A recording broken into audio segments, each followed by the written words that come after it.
காணொலியில் ratio and proportion உடைய PYQ வந்து பார்க்க போகிறோம். பார்ட் 4 வீடியோ ஆல்ரெடி 3 வீடியோ போட்டிருக்கேன். அதனுடைய லிங்க் வந்து டிஸ்கிரிப்ஷனில் கொடுக்குறேன், பார்க்காதவங்க அதை பார்த்துக்கோங்க. ஃபர்ஸ்ட் கொஸ்டின் வந்து பாருங்க, 2 நபர்களுடைய வார வருமானம் 7:3 என்ற விகிதத்திலும் வார செலவினம் 5:2 என்ற விகிதத்திலும் உள்ளன. அவர்கள் இருவருமே வாரம் ரூபாய் 300 சேமிக்கின்றனர் என்றால் முதல் நபரின் வார வருமானம் எவ்வளவு அப்படின்னு கேட்குறாங்க. இப்போ வருமானம் கொடுத்துட்டாங்க, 1 வீக்குக்கான வருமானம் கொடுத்துருக்காங்க, 1 வீக்குக்கான செலவினத்திற்கான ரேஷியோ கொடுத்துட்டாங்க. சேம் டைம் வந்து அவங்க வாரம் வந்து ஒவ்வொருத்தரும் தனித்தனியா எவ்வளவு சேமிக்கிறாங்களாம், 300 ரூபாய் சேமிக்கிறாங்களாம். ஸோ அதுவும் கொடுத்துருக்காங்க. ஸோ நம்ம இது எப்படி எழுதுறான்னா, இன்கம்ல இருந்து செலவை கழிச்சோம்னா இன்கம் மைனஸ் எக்ஸ்பெண்டிச்சர்னா சேவ் பண்ணலாமா, ரிமைனிங் இருக்கிற அமௌண்ட் தானே சேவ் பண்ண முடியும். ஸோ இந்த ஃபார்மேட்ல எழுதணும்னா இன்கம் வந்து இது என்ன, இன்கம் வந்து எக்ஸ்ன்னு எடுத்துப்போம், செலவை வந்து ஒய் அப்படின்னு எடுத்துப்போம். ஸோ இது எப்படி எழுதலாம் அப்படின்னு பார்த்தீங்கன்னா, இன்கம் வந்து 7x ஃபர்ஸ்ட் பர்சனுக்கு வந்து எழுதுறோம். 7x மைனஸ் இங்கே வந்து 5 ஃபர்ஸ்ட் பர்சனு, அப்போ 5y is equal to saving எவ்வளோ, ஒரு வாரத்துக்கு 300 ரூபாய் சேவ் பண்ணுறாரு. இது ஈக்குவேஷன் 1.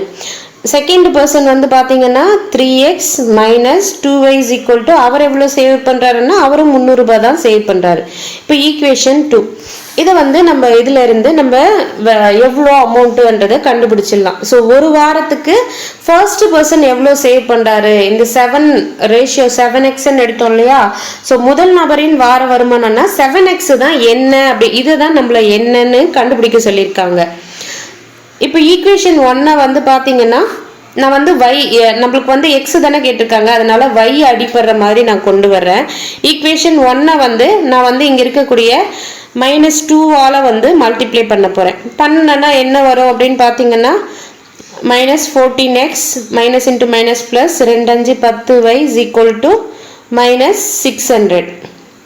ஈக்குவேஷன் 2 வந்து பார்த்தீங்கன்னா 5ஆல் மல்டிப்ளை பண்ண போகிறேன். 5ஆல் மல்டிப்ளை பண்ணோம் அப்படின்னு பார்த்தீங்கன்னா 5 3 15x minus 5 2 10y is equal to 5 3 15 1500. So இங்கே வந்து 10y மைனஸ் 10y போயிடும், ப்ளஸ்ஸும் மைனஸும் போயிடும். இங்கே வந்து எக்ஸ் இருக்குது, இங்கே வந்து பார்த்தீங்கன்னா 1500ல் 600 போச்சுன்னா 900. எக்ஸ் வந்து 900ன்னு கண்டுபிடிச்சிட்டேன். பட் என்ன கேட்டிருக்காங்க, முதல் நபரின் வார வருமானம். முதல் நபரினுடைய வார வருமானம் ஃபர்ஸ்ட்லவே என்னன்னு கொடுத்துருக்காங்க, 7:3 7x. அப்போ 7x வந்து என்னன்னு கேட்டிருக்காங்க, 7 × 900. இதை மல்டிப்ளை பண்ணோம்னா 9 7 63 20. அப்போ 6300 ரூபாய், 6300. ஆப்ஷன் சி கரெக்டான ஆன்சர். நெக்ஸ்ட் சம் வந்து பார்ப்போம். அடுத்து வந்து இதில் வந்து பாருங்க, ஏபிசி ஆகிய மூவர்களின் மாத சம்பள விகிதம் வந்து 2:3:5 ஆகும். சியின் மாத சம்பளம் ஏஐ காட்டிலும் 1200 அதிகம் எனில் பியின் ஆண்டு சம்பளம் எவ்வளோ, ஒரு வருஷத்துக்கானது. இப்போ நம்மளுக்கு என்ன கொடுத்துருக்காங்க, கொடுத்தது வந்து மாத சம்பளம், இது வந்து நம்ம தெளிவாக பார்க்கணும். சியினுடைய மாத சம்பளம் தான் கொடுத்துருக்காங்க, பட் நம்மளுக்கு கேட்டது என்னன்னா பியினுடைய ஆண்டு சம்பளம் வந்து கேட்டிருக்காங்க. ஸோ கொஸ்டின்ல என்ன கொடுத்துருக்காங்களோ அதை அப்படியே எழுதுவோம். ஸோ ஏபிசி ஆகிய மூவர்களின் மாத சம்பளம் எவ்வளோன்னு பார்த்தீங்கன்னா 2:3:5. அப்போ ஏக்கு 2, பிக்கு 3, சிக்கு வந்து 5. இன்னொன்று என்ன கொடுத்துருக்காங்க, சியின் மாத சம்பளம் ஏஐ காட்டிலும் வந்து எவ்வளோ அதிகமா, 1200 அதிகம் அப்படின்னு சொல்றாங்க. அப்போ ஏ வந்து எக்ஸ்ன்னு எடுத்துக்கிட்டோம்னா சி வந்து எக்ஸ் + 1200 இருக்குமா. ஸோ இதுல இருந்து நம்ம என்ன பண்ணலாம், இது ரெண்டையும் கம்பேர் பண்ணலாம்.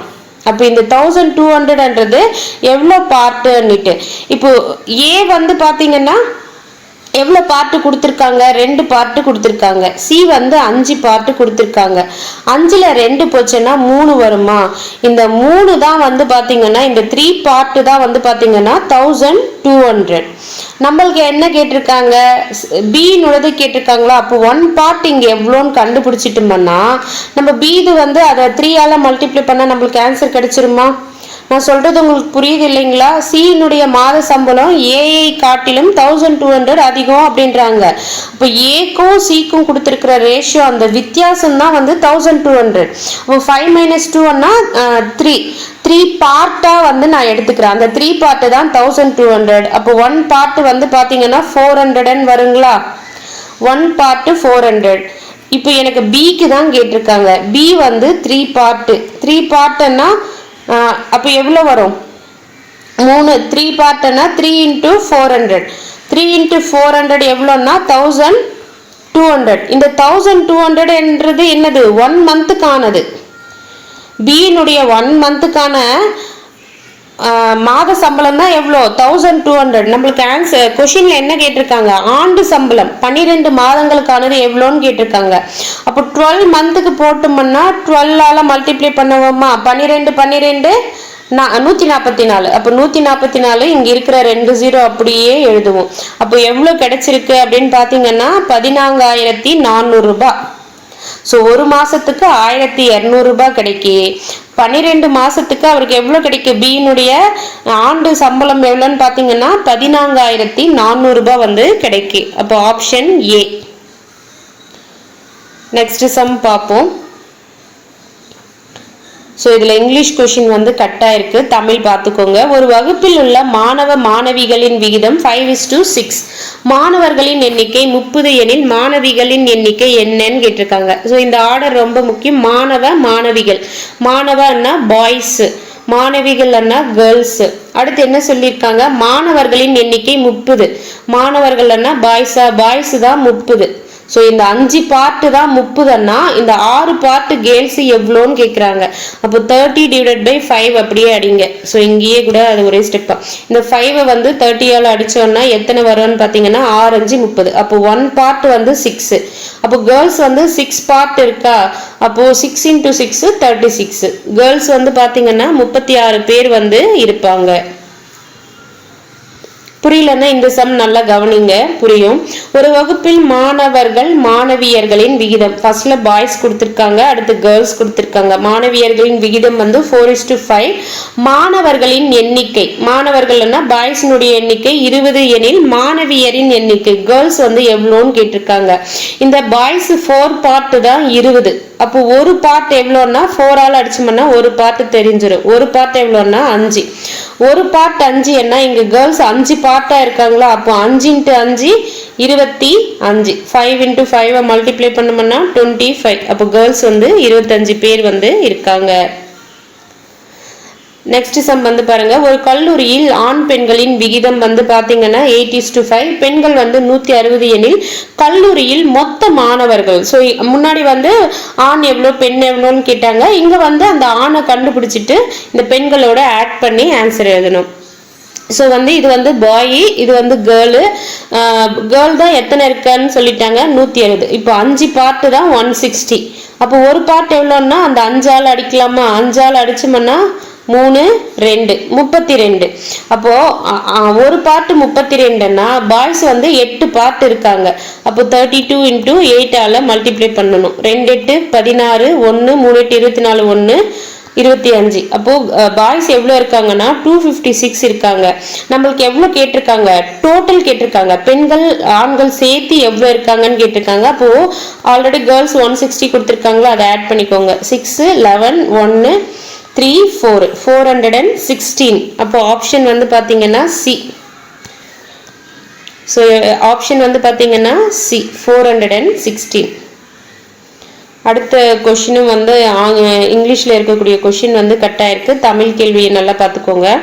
ஒரு பள்ளியில் உள்ள மாணவ மாணவிகளுக்கு இடையே உள்ள விகிதம் வந்து பார்த்தீங்கன்னா 7:4. மாணவர்களின் எண்ணிக்கை 2800 எனில் மொத்த மாணவ மாணவியரின் எண்ணிக்கை, இங்கேயும் டோட்டல் தான் கேட்டிருக்காங்க. மாணவ மாணவிகள் ஃபர்ஸ்ட்ல கொடுத்துருது வந்து பார்த்தீங்கன்னா பாய்ஸ், ரெண்டாவது கொடுத்துருக்குது கேர்ள்ஸ்.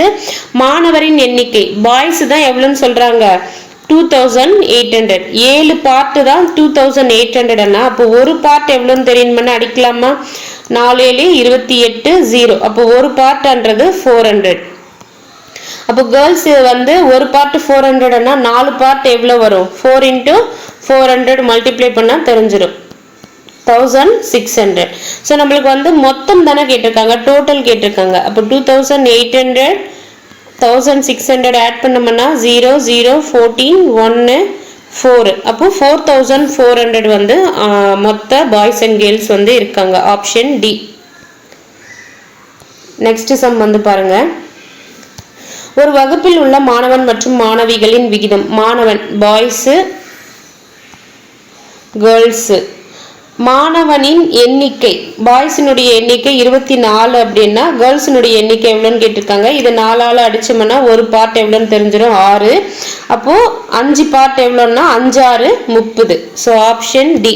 உங்களுக்கு புரியும்னு நினைக்கிறேன். புரியலன்னா கமெண்ட் பண்ணுங்க, நான் வந்து அதுக்கு தனியாக ஒரு வீடியோ போடுறேன். அடுத்து இந்த கொஸ்டின் வந்து பாருங்க. இதுலயும் ஆங்கிலத்தில் இருக்கக்கூடிய கேள்வி வந்து கட்டாயிருக்கு. தமிழில் பாருங்க. ரூபனும் கிருஷ்ணனும் 1250 2:3 என்ற விகிதத்தில் பிரித்து கொண்டால் ஒவ்வொருவரின் பங்கு தொகை எவ்வளோ அப்படின்னு கேட்குறாங்க. ஸோ இந்த 5 பங்கு தான் இப்போ ரூபன் கிருஷ்ணனன் கொடுத்துருக்காங்களா, 2:3 அன்னிட்டு இந்த அமௌண்ட்டை பிடிச்சிருக்காங்க. அப்போ இந்த அமௌண்ட்டை வந்து நம்ம என்ன பண்ணணும், 2ம் 3யும் ஆட் பண்ணால் 5. 5ஆல் அடிச்சோம்னா ஒரு பார்ட் எவ்வளோன்னு தெரிஞ்சிருமா, அந்த ஒரு பார்ட்டை வச்சு இந்த 2ஆல் 3ஆல் மல்டிப்ளை பண்ணால் அவங்களுடைய அமௌண்ட்டை தெரிஞ்சுக்கலாம். அப்போ அடிச்சோம்னா 2 5 10 5 5 25 0. அப்போ 250. அப்போ ஒரு பார்ட்டு 250ன்னா ரூபனுடையது வந்து 2 பார்ட்டா, அப்போ 2 250 500. கிருஷ்ணனுக்கு 3 பார்ட்டு. அப்போ ஒரு பார்ட்டு 250ன்னா 3 பார்ட் எவ்வளோ வரும், 750 வந்து வரும். அப்போ 500 750 என்றது ஆன்சர். Option A. அடுத்து இதுவும் அதே போலதான். ரூபாய் 672 5.3 என பிரிப்பதால் கிடைப்பது என்ன அப்படின்னு கேட்டிருக்காங்க. அப்போ வந்து பாருங்க, 672 வந்து 5 + 3 வந்து எவ்வளோ, 8. 8ஆல் அடிச்சோம்னா ஒரு பார்ட் எவ்வளோன்னு கண்டுபிடிச்சிடலாம். 8 8 64ங்களா, மீதி வந்து 32. 4 8 32. அப்போ ஒரு பார்ட் வந்து 84. ஸோ இது 5 பார்ட் எவ்வளோ, 3 பார்ட்டுன்னா அதை மல்டிப்ளை பண்ணோம்னா கிடைச்சிடும். 84 × 5 5 4 20 2 8 5 40 42 420. 420 ஒன்னே தான் இருக்கு. அப்போ பி போட்டுடலாம். அடுத்ததும் செக் பண்ணிக்கோங்க. 84 × 3 3 12 1 3 8 24 1 25 252. அப்போ ஆப்ஷன் வந்து பி வந்து கரெக்டான ஆன்சர். அடுத்த சம் வந்து பாருங்க. 60 பேர் கொண்ட ஒரு வகுப்பில் மாணவ மாணவிகளுக்கு இடையேயான விகிதம் 2:1 எனில் அவ்வகுப்பில் மாணவ மாணவிகளின் எண்ணிக்கை எவ்வளோ அப்படின்னு கேட்டிருக்காங்க. ஸோ மொத்தம் வந்து 60 பேர் இருக்காங்க. அதில் வந்து மாணவ மாணவிகள் பாய்ஸ் வந்து 2 மடங்கு இருக்காங்க, கேர்ள்ஸ் வந்து 1 மடங்கு இருக்காங்க. அப்போ மொத்தம் 3 மடங்கு. ஸோ அடிச்சோம்னா 1 பார்ட்டு தெரிஞ்சிடும். 20 பேர். அப்போ பாய்ஸ் வந்து 2 மடங்குன்னா 2 × 20 வந்து பாய்ஸ் வந்து 40 வரும், கேர்ள்ஸ் 1 மடங்குன்னா 20 வரும். அப்போ 40 20. Option A. அடுத்து இந்த சம் வந்து பாருங்க. ரூபாய் 675 ஏபிசிக்கு 4:3:6 என்ற 6 சம விகிதத்தில் பங்கிடுக அப்படின்னு கேட்டிருக்காங்க. அப்போ 675 இதில் வந்து ஒரு கொஷினில் வந்து ஒரு கரெக்ஷன் இருக்குங்க. இங்கே 13 வருது. 13 கொண்டு போய் இதில் அடிச்சோம்னா பார்த்தீங்கன்னா 3 13 39 4 13 52 5 13 65 ரிமைனிங் 25ல் அடிக்க முடியாது. ஆனால் இங்கே கொஷினில் என்னென்னா இங்கே வந்து 3 வரக்கூடாது 5 வரணும். அதை வந்து மாற்றிக்கோங்க. இங்கே வந்து 3 வரக்கூடாது 5 வரணும், அதை வந்து மாற்றிக்கோங்க. இப்போ வந்து இதை ஆட் பண்ணோம்னா எவ்வளோ வரும்னு பார்த்தீங்கன்னா 15 வருங்களா. 15ஆல் அடிக்கிறோம். 15ஆல் அடித்தா ஒரு பார்ட்டு தெரியும். அப்போ இதை கொண்டு போய் இதில் அடிச்சோம்னா 60ல் வந்து 15 4 டைம்ஸ் இருக்குது.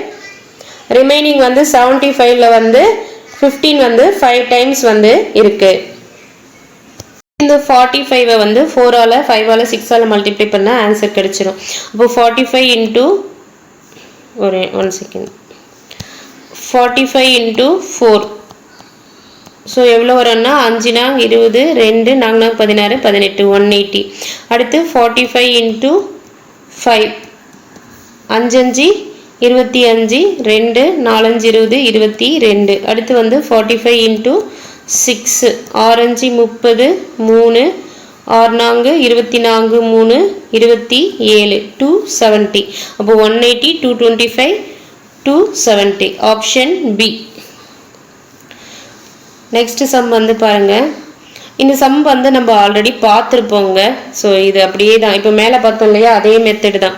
24 மீட்டர் நீளமுள்ள ரிப்பனை 3:2:7 என்ற விகித சமத்தில் வெட்டினால் வெட்டப்பட்ட துண்டுகளின் நீளம் என்னன்னு கேட்குறாங்க.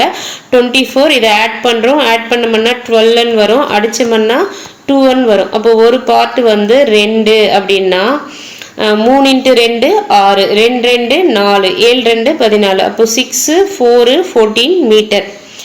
ஸோ எதில் இருக்குன்னு பார்த்தீங்கன்னா பி.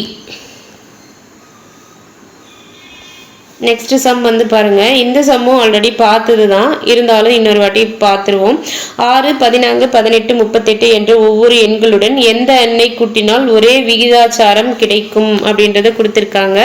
அப்போ ஏதோ இந்த நம்பரோட வந்து ஒன்று கூட்டுறாங்க அப்படின்றதால எதுன்னு தெரியாதுன்றதால எக்ஸ்ன்னு எடுத்துக்கோங்க.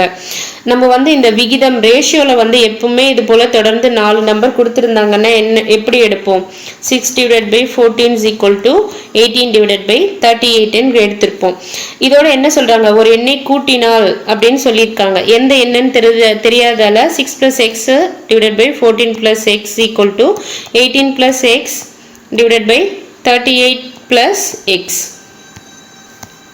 ஸோ இதை கிராஸ் மல்டிப்ளை பண்ணோம்னா ஆன்சர் வந்து கிடச்சிரும். ஸோ கிராஸ் மல்டிப்ளை வந்து பண்ணுவோம். 38 6ஆலையும் வந்து மல்டிப்ளை பண்ணுறோம். 6 8 48, 4 3 18 4 22 ப்ளஸ், ஸோ 6 கொண்டு போய் எக்ஸோட மல்டிப்ளை பண்ணால் 6x ப்ளஸ் எக்ஸை கொண்டு வந்து இங்கே இருக்கிற எக்ஸை கொண்டு வந்து இந்த 38ஓட மல்டிப்ளை பண்ணோம்னா 38x plus x × x x² = அப்படியே 14 18 மல்டிப்ளை பண்ணுறோம். 14 × 18 4 8 32 3 1 8 8 3 11 1 4 4 1 1 1 2 5 2 252. அடுத்து வந்து 14x, அடுத்து எக்ஸோட மல்டிப்ளை பண்ணால் 18x ப்ளஸ் x². ஸோ ஈக்குவலுக்கு இந்த பக்கம் இருக்கக்கூடிய இந்த x² இந்த x² கேன்சல் ஆயிரும். இப்போ வந்து இந்த எக்ஸ் எல்லாம் ஆட் பண்ணுவோம். 6x 38x ஆட் பண்ணோம்னா 44x அப்படின்னு கிடைக்கும். இது வந்து பார்த்தீங்கன்னா ஆட் பண்ணோம்னா 14x 18x ஆட் பண்ணால் 20 30 32x. இந்த எக்ஸ் இந்த பக்கம் வந்ததுன்னா மைனஸ் வரும், -32x. 252 இங்கே அப்படியே இருக்குது. இந்த 282 அந்த பக்கம் கொண்டு போனால் -228. ஸோ 282 இல்லை 228. ஸோ இப்போ வந்து பார்த்தீங்கன்னா 44xல 32x வந்து போச்சுன்னா 12xன்னு வருங்களா? = 252ல -228. 12 8 போச்சுன்னா 4, 4ல் 2 போச்சுன்னா 2, 24. அப்போ இதை அடிச்சோம்னா x = 2, ஆன்சர் வந்து 2. அந்த எக்ஸ் தானே கண்டுபிடிக்கணும். எந்த எண்ணை கூட்டினால் விகிதாச்சாரம் பண்ணால் அந்த எந்த எண்ன்றது என்னது? 2. ஆன்சர் வந்து பார்த்தீங்கன்னா 2. நெக்ஸ்ட் சம் வந்து பார்ப்போம். இந்த சம் வந்து பாருங்க, கொஷினை பார்க்கறதுக்கே கொஞ்சம் வித்தியாசமாக தெரியும், ஆனாலும் ஈஸி தான். என்ன சொல்லியிருக்காங்கன்னா, ரூபாய் 1300 என்ற தொகையை ABCD என்ற 4வருக்கு இடையே கீழ்கண்டவாறு பிரிக்கப்படுகிறது. ஏயின் பங்கு / பியின் பங்கு = பியின் பங்கு / சியின் பங்கு = சியின் பங்கு / டியின் பங்கு = 2/3. ஸோ நம்ம வந்து ஃபர்ஸ்ட்ல வந்து இதை மட்டும் எடுப்போம். இதை எடுத்தோம்னா சியினுடைய வேல்யூ டியினுடைய வேல்யூ தெரிஞ்சிருமா? C / D = என்னன்னு கொடுத்துருக்காங்க? 2/3. அப்போ சிக்கு 2 போடுவோம், டிக்கு வந்து 3 போடுவோம். ஸோ இது வந்து தெரிஞ்சிட்டு அப்போ வந்து இப்போ வந்து இது எடுக்கிறோம், இது வந்து எடுக்கிறோம். அப்போ B / C = பிக்கு நேராக சி வருமா? சியினுடைய வேல்யூ ஆல்ரெடி இங்கே வந்து என்ன பண்ணியிருக்கோம்? 2 கண்டுபிடிச்சிருக்குமா? அந்த 2 போடுறோம். சாரி, பியினுடைய பங்கு என்னன்னு கொடுத்துருக்காங்க? சியினுடைய பங்குன்னு கொடுத்துருக்காங்களா? சியின் பங்கு 2.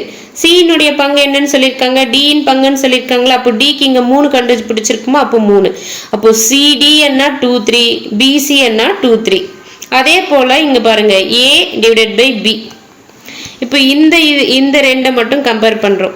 இப்போ ஏயின் பங்கு, இப்போ பிக்கு வந்து 2ன்னு தெரிஞ்சுட்டு சிக்கு வந்து 3ன்னு தெரிஞ்சுட்டுங்களா? அப்போ ஏயின் பங்கு = பியின் பங்குன்னா பி வந்து எவ்வளோ? 2. சியினுடைய பியின் பங்கு = இதுக்கு நேராக இது பார்ப்போமா? சியின் பங்கு வந்து எவ்வளோ? 3. அப்போ 2/3. ஸோ இப்போ வந்து நம்ம நார்மல் ரேஷியோ கண்டுபிடிப்போம் இல்லையா, ABCD. ஏபி என்ன கொடுத்துருக்காங்க, இங்கே கொடுத்துருக்காங்க பாருங்க 2 3 2 3. பிசி எவ்வளோ கொடுத்துருக்காங்க 2 3. சிடி எவ்வளோ கொடுத்துருக்காங்க 2 3. ஸோ இங்கே 3 இருக்கிறதால இங்கேயும் 3 இங்கேயும் 3. இங்கே 3 இருக்கிறதால இங்கே 3 வரும். இங்கே 2 இருக்கிறதால ஃப்ரண்ட்டில் 2 வரும். இங்கே 2 இருக்கிறதால இங்கேயும் 2 இங்கேயும் 2. 2ஆல் 3ஆல் எல்லாத்துலேயுமே அடிக்க முடியுமான்னு பார்க்குறோம்.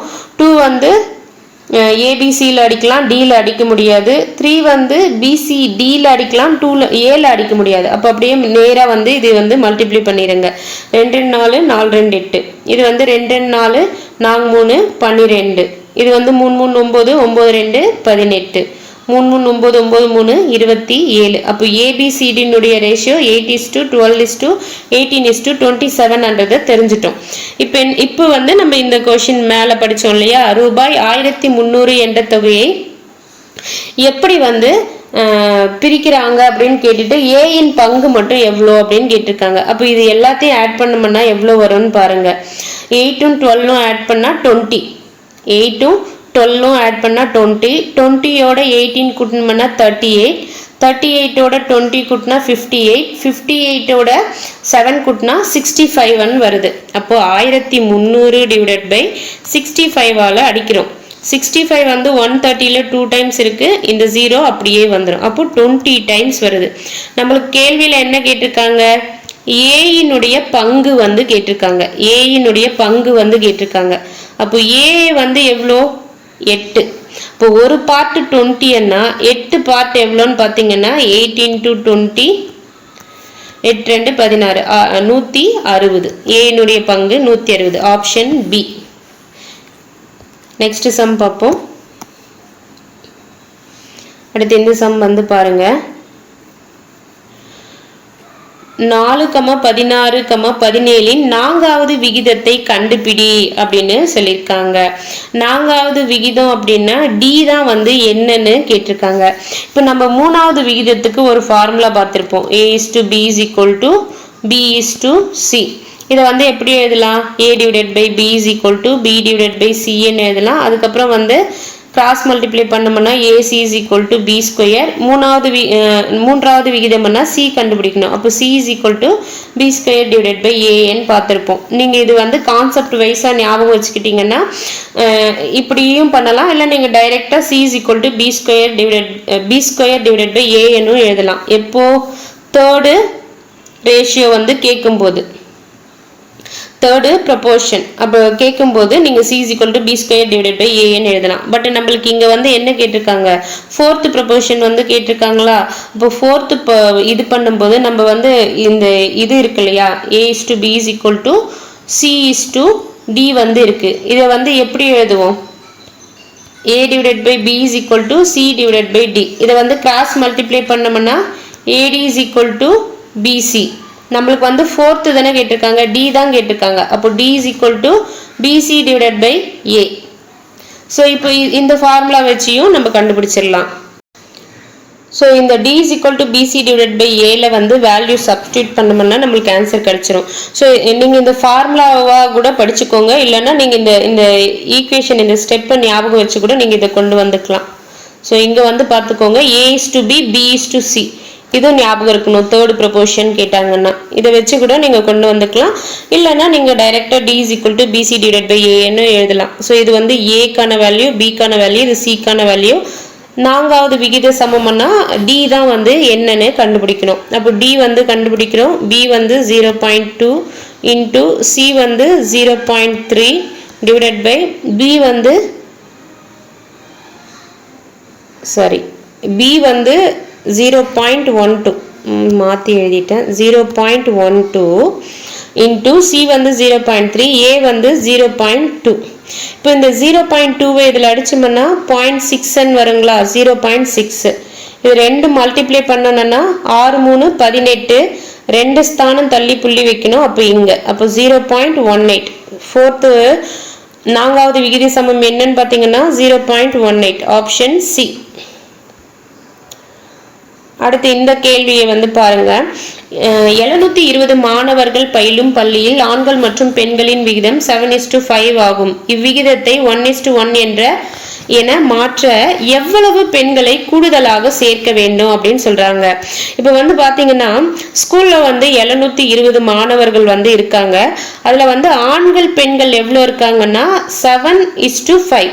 ஃபர்ஸ்ட்ல ஆண் பெண் வந்து எவ்வளவு பேர்ன்றதை பிரிச்சிருவோம். அப்போ 7 5 கூட்டினா 12 வந்து வரும். அப்போ அடிச்சோம் அப்படின்னா 6 12 72 60 பேர். 1 பார்ட் வந்து 60 பேர். அப்போ வந்து ஆண்கள் வந்து பாத்தீங்கன்னா இது 60 × 7 மல்டிப்ளை பண்ணா பாய்ஸ் வந்து தெரிஞ்சிருமா? 6 7 42 420 பேர் வந்து ஆண்கள் இருக்காங்க. 5 6 30 300 பேர் வந்து பெண்கள் இருக்காங்க. அந்த 720 பேர்ல 420 பேர் வந்து ஆண்கள், 300 பேர் வந்து பெண்கள்.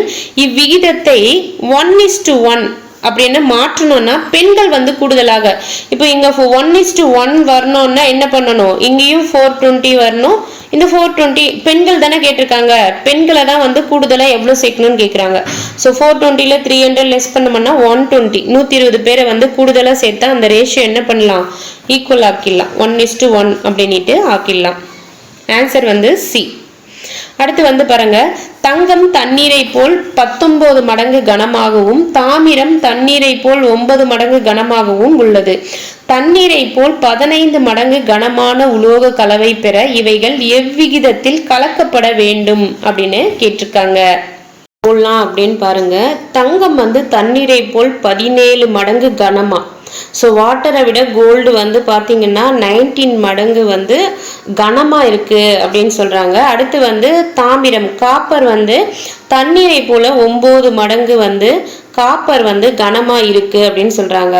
அதுக்கப்புறம் வந்து பார்த்தீங்கன்னா தண்ணீரை போல் 15 மடங்கு கனமான உலோக கலவை பெற, அதாவது இந்த ரெண்டு உலோகங்களும் கலவையா கலக்கும் போது வந்து பாத்தீங்கன்னா 15 மடங்கு கனமா வந்து பெறணும் அப்படின்னா எந்த விகிதத்துல வந்து இது ரெண்டுத்தையுமே மிக்ஸ் பண்ணணும் அப்படின்னு கேக்குறாங்க. இப்போ கோல்டு வந்து பாத்தீங்கன்னா வாட்டரை கம்பேர் பண்ணும்போது 19 டைம்ஸ் வந்து எப்படி இருக்கு? கனமா இருக்கு அப்படின்னு சொல்றாங்க. காப்பர் வந்து 9 மடங்கு கனமா இருக்குன்னு சொல்றாங்க. இந்த தண்ணீரை போல இது வந்து 15 மடங்கு கனமா பெறணும்னா இந்த கோல்டையும் காப்பரையும் வந்து எந்த ரேஷியோல மிக்ஸ் பண்ணா 15 டைம்ஸ் வந்து கனமா கிடைக்கும் அப்படின்றத கேட்டிருக்காங்க. இப்போ இந்த ரெண்டு கலவை என்ன, அப்போ 15 டைம்ஸ் என்ன கோல்டு பிளஸ் காப்பர் வந்து மிக்ஸ் ஆனது தானே இருக்கும். 15 மடங்கு கனமான உலோக கலவை எது? 15 into கோல்டு பிளஸ் காப்பர் தான். ஸோ இதை எப்படி எழுதலாம்? 19 கோல்டு பிளஸ் 9 தாமிரம் காப்பர் ஈக்குவல் டு இந்த 15 உள்ள கொண்டு போனோம்னா 15 into G plus 15 into C. இதை வந்து நீங்க கோல்டெல்லாம் ஒரு பக்கம் கொண்டு வந்தீங்கன்னா 19G மைனஸ் 15G எவ்வளோ வரும்? 4Gன்னு வரும். 9C அந்த பக்கம் கொண்டு போனால் மைனஸில் போகும். 15C மைனஸ் 9C 6Cன்னு வரும்.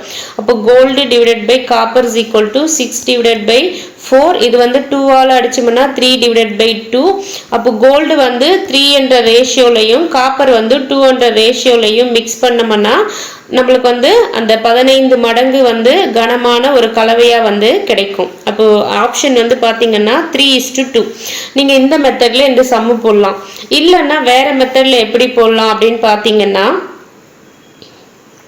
ஸோ ஃபர்ஸ்ட்ல வந்து கோல்டு கொடுத்துட்டாங்களா, ஸோ கோல்டு கொடுத்துருக்காங்க, காப்பர் கொடுத்துருக்காங்க. கோல்டு வந்து 19 மடங்கு கனமாக இருக்குன்னு சொல்லியிருக்காங்க. காப்பர் தாமிரம் வந்து 9 மடங்கு கனமாக சொல்லியிருக்காங்க. அதனுடைய இது ரெண்டுத்தினுடைய கலவை தான் வந்து 15 மடங்குன்னு கொடுத்துட்டாங்க. இது அப்படியே வந்து மைனஸ் பண்ணுங்க. 15 மைனஸ் 9 4. ஸோ 9 மைனஸ் 15 மைனஸ் 4 தான். நான் என்ன சாரி தப்பா போட்டேன். 9 மைனஸ் 15 மைனஸ் 6 தான் அப்படின்ட்டு நான் வந்து மைனஸ்ல போடுவோம் அப்படின்னலாம் இல்லை. இந்த மெத்தட்ல வந்து நம்ம பிளஸ்ல தான் போடுவோம். So 15 minus 9 6. அதே வந்து 19 மைனஸ் 15ன்னா 4. அப்போ இதுக்கான இது வந்து 2ஆல் அடிச்சோம்னா 3:2. அப்போ கோல்டு வந்து 3 காப்பர் வந்து 2. அப்போ 3:2 என்ற ரேஷியோவில் வந்து கலக்கணும். ஸோ நீங்கள் இந்த மெத்தட் ஃபாலோ பண்ணலாம். இல்லைன்னா இதுக்கு முன்னாடி சொன்ன இல்லையா அந்த மெத்தடை வந்து ஃபாலோ பண்ணிக்கோங்க. எது உங்களுக்கு எளிமையாக இருக்கோ அதை பார்த்துக்கோங்க. அடுத்த சம் வந்து பாருங்க. ஒரு பள்ளியில் 800 மாணவர்களும் மற்றும் 25 ஆசிரியர்களும் உள்ளனர். மாணவர் எண்ணிக்கை வந்து பார்த்தீங்கன்னா 960 ஆகும். ஆனால் மாணவர் ஆசிரியர் விகிதம் மாறாமல் இருக்க இன்னும் எத்தனை ஆசிரியர்கள் நியமிக்கப்பட வேண்டும் அப்படின்னு கொடுத்திருக்காங்க. ஒரு பள்ளியில மாணவர்கள் ஸ்டூடெண்ட்ஸ் மொத்தமே வந்து எவ்வளவு பேர் இருக்காங்க? 800 பேர் இருக்காங்க. மற்றும் அந்த 800 பேருக்கு எத்தனை ஆசிரியர்கள் இருக்காங்க? 25 ஆசிரியர்கள் உள்ளனர். இப்போ மாணவர்களுடைய எண்ணிக்கை வந்து பாத்தீங்கன்னா 960 வந்து கூடுது ஆகும் எனில் மாணவர் ஆசிரியர் விகிதம் இந்த ரேஷியோ ஆல்ரெடி இந்த 825க்கு வந்து ரேஷியோ எடுத்தோம்னா ஒன்று வரும். அந்த ரேஷியோ மாறாமல் இருக்கணும்னா எக்ஸ்ட்ராவா எத்தனை டீச்சர்ஸை வந்து அப்பாயின்மெண்ட் பண்ணணும் அப்படின்னு கேட்டிருக்காங்க. ஸோ 800க்கும் 25க்கும் ரேஷியோ எடுத்தோம் அப்படின்னு பார்த்தீங்கன்னா 25ஆல் 800ல் அடிக்கலாமா? 100ல் 4 டைம் இருக்கும் 25. அப்போது 800ன்னா 8 × 4 8 32 டைம் இருக்கும். அப்போ 32:100 ரேஷியோவில் இருக்குது. இப்போ வந்து ஸ்டூடெண்ட்ஸ் எண்ணிக்கை என்ன ஆகுது? 960 வந்து ஆகுது. அப்போது ஆசிரியர்கள் கூடுதலாக எத்தனை பேர் சேர்க்கணும் அப்படின்னு சொல்லியிருக்காங்க. ஸோ இது வந்து நம்மளுக்கு தெரியாதா? இதை எக்ஸ்ன்னே வச்சுப்போம். இப்போ வந்து நம்ம என்ன பண்ணலாம்? இந்த 32/1 ஸோ சாரி ரேஷியோக்கு முன்னாடி இருக்கிற வேல்யூ போட்டாவே இது கண்டுபிடிச்சிடலாங்க. ஸோ நீங்கள் இது ரேஷியோ எடுக்காமல் இந்த 800 சாரி ஃபர்ஸ்ட்ல இருந்து சொல்கிறேன். 800க்கு வந்து 25ன்னா 960க்கு எத்தனை எத்தனை டீச்சர்ஸ் வேணும் அப்படின்னா எக்ஸ்ன்னு வச்சுப்போம். இப்போ வந்து இதை வந்து பார்த்தீங்கன்னா 800/25 960/xன்னு வச்சுப்போம். இந்த 25ஐ இங்கே அடித்தோம் அப்படின்னா ஆல்ரெடி பார்த்தோம் இல்லையா 32 டைம்ஸ் வரும். இந்த 32ஐ இங்கே கொண்டு போய் அடித்தோம்னா 3 டைம்ஸ் வரும் 30. அப்போ x = 30. ஆல்ரெடி வந்து நம்மளுக்கு எவ்வளோ டீச்சர்ஸ் இருக்காங்க இது ரொம்ப முக்கியம். ஆப்ஷன் பார்த்ததுமே ஆப்ஷன் டி 13 போட்டுறக்கூடாது. நம்ம என்ன பண்ணணும்? கொஷின்ல ஆல்ரெடி 25 ஆசிரியர்கள் இருக்காங்க. அவங்க இன்னும் எத்தனை ஆசிரியர்கள் கூடுதலாக எத்தனை ஆசிரியர்கள் தான் கேட்டிருக்காங்க. அப்போ 30 - 25 பண்ணோம்னா 5 பேர் வந்து அடிஷ்னலாக தேவை. ஆப்ஷன் பி 5 பேர் அடிஷ்னலாக தேவை. ஸோ அதை வந்து தெளிவாக பார்த்துக்கோங்க. கொஷின் ரீட் பண்ணும்போது இன்னும் எத்தனை ஆசிரியர்கள்ன்றது ரொம்ப முக்கியம். நம்மளுக்கும் ஆப்ஷனில் பாருங்கள் தப்பு பண்ணுறதுக்கான வாய்ப்புகள் அதிகமாக இருக்கிற மாதிரி 30யும் கொடுத்துருக்காங்க. அதனால 30 போட்டுறக்கூடாது. நெக்ஸ்ட் சம் வந்து பார்ப்போம். இந்த சம் வந்து பாருங்க, ஒரு உலோக கலவையில் 9:4 என்ற விகிதத்தில் தாமிரமும் துத்தநாகமும் உள்ளன. 24 கிலோகிராம் தாமிரத்துடன் சேர்ந்து உருகக்கூடிய துத்தநாகம் எவ்வளவு தேவை அப்படின்னு சொல்லியிருக்காங்க. ஃபர்ஸ்ட்ல வந்து இது வந்து தாமிரம் வந்து 9 மடங்கு, துத்தநாகம் வந்து 4 சாரி மடங்குன்னு சொல்லிட்டேன், விகிதத்தில் வந்து இருக்கு. மொத்தம் வந்து பார்த்தீங்கன்னா 24 கிலோகிராம் தாமிரத்தோட வந்து எவ்வளோ வந்து துத்தநாகம் சேர்க்கணும் அப்படின்னு சொல்லியிருக்காங்க. அப்போ 9 மடங்கு வந்து தாமிரம் தான் எவ்வளோன்னு பார்த்தீங்கன்னா 24. ஸோ 9 மடங்கு தான் வந்து எவ்வளோன்னு பார்த்தீங்கன்னா 24ங்களா? ஸோ இதை எப்படி எழுதுவோம்? ஒரு மடங்கு எவ்வளோன்னு தெரியணும்னா 24/9ன்னு எழுதுவோம். இப்போ ஒரு பார்ட்டு தான் வந்து 24/9. நம்ம வந்து இதை ஃபுல்லாக அடிப்படாதன்றதால அந்த ஒரு பார்ட் அப்படியே வச்சுப்போம். அப்போ 4 மடங்கு துத்தநாகம் எவ்வளோன்னா 4 × 24/9 அப்படின்னு எழுதுவோமா? இது வந்து பார்த்தீங்கன்னா 3 ஆள் அடிக்கலாங்களா? இந்த 24ஐயும் இதுவும் இது 3 டைம்ஸ் வரும். இது வந்து 8 3 24ன்னு வரும். இது 4 8 32/3 இதை அடிச்சோம்னா 5 3 30 ரிமைனிங் 2 3. அப்போ 10 2/3 என்றது ஆன்சர். இந்த சம் வந்து பார்த்தீங்கன்னா அடுத்த வீடியோவில் வந்து பார்ப்போம். தேங்க்யூ.